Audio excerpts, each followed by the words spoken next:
I'm an archaeologist first and a cancer survivor second. Those two passions became one and became very meaningful in my life. I've always been an archaeologist. I mean, I was 5 years old, I was an archaeologist. I was brushing dirt off tree roots in my backyard. When I was in the Valley of the Kings, I was down in the tomb working on skeletons and trying to assess them for the disease that we were seeing in the bones. And that moment, I was like, this is what I want to do. This is exactly where I want to be. When I came to PLU, it was a very community-oriented program, teaching-oriented as well.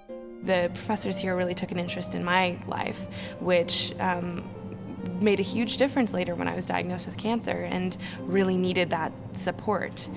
And PLU was there for me. In October of 2013, I was fortunate enough to be chosen as a TED Fellow. I presented my talk on my story and the importance of paleoncological research in modern cancer research.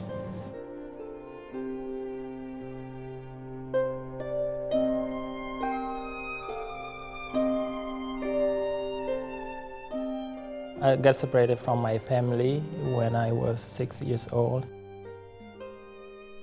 I actually lived in a refugee camp 9 years in Kenya and 4 years in Ethiopia. When I came to America in 2000, I was very much searching, trying to trace my family. He hadn't been able to get in touch, and I sat there thinking, what can I do? We have the Swank Center for Global Education.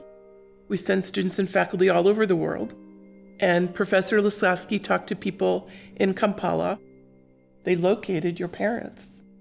The help that I got here at PLU, due to having a smaller community whereby everybody kind of take time to know what you were going through. It made me want to help other people more.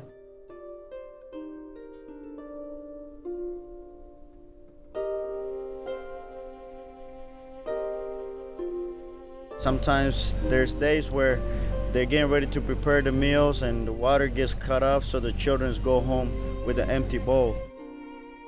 After months of prayers, we've been approved, and now the community of Limonal is finally getting a well. It wasn't as physically hard as I thought, but with the sun beating down on you, it definitely drains you a little bit.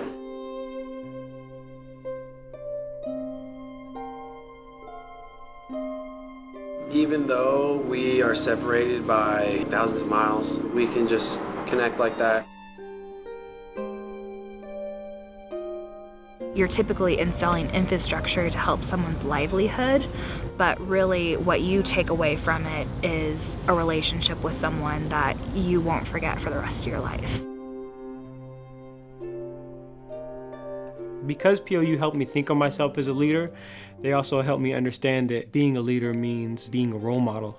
I never thought I'd be a school teacher, you know. I thought I might work in a warehouse like my grandfather. Growing up, my grandfather was like my dad. He was like my rock. He was like my foundation. He encouraged me to do my best, to instill in me a sense of hard work and responsibility.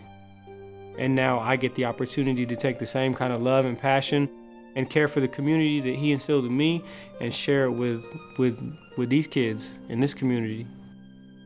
I think a teacher is part of somebody's life, and there's a responsibility that you have to keeping this person safe, but also making sure that this person is fulfilling their potential.